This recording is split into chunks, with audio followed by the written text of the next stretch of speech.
The Vestibular Dynamic Inclinometer is a non-contact inclination sensor motivated by the human vestibular system. It measures the inclination parameters for 4 degrees of freedom robots. Each vestibular organ is assumed to be analogous to a dual-axis accelerometer and a single-axis gyroscope.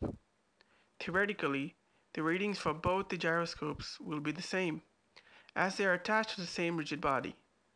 However, the readings for the accelerometers will be different. Symmetric placement of the human ears motivates design of a sensor that has accelerometers symmetrically placed about an axis of symmetry.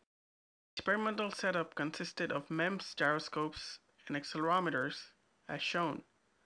Magnetic encoders were fixed at the joints for the purpose of comparison.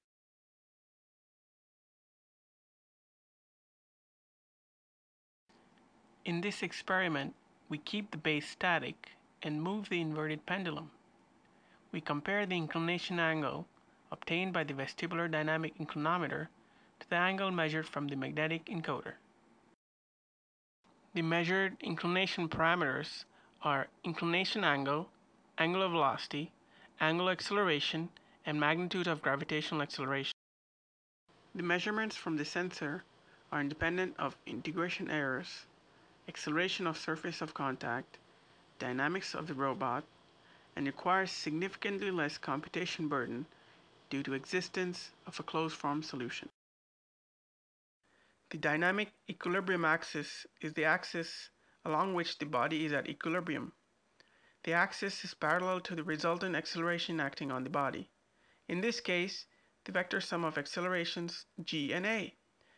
The dynamic equilibrium axis is able to explain why humans tend to lean forward while accelerating and backward while attempting to deaccelerate.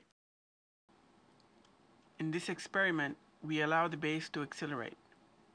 In the previous experiment, the dynamic equilibrium axis was parallel to the vertical, that is the gravity. However, in this case, due to non-gravity acceleration of the base, the dynamic equilibrium axis is parallel to the resultant acceleration of the base. Phi denotes the angle of the dynamic equilibrium axis from the vertical, and theta denotes the inclination angle of the inverted pendulum from the dynamic equilibrium axis. Sum of angles theta and phi is compared with the absolute encoder angle.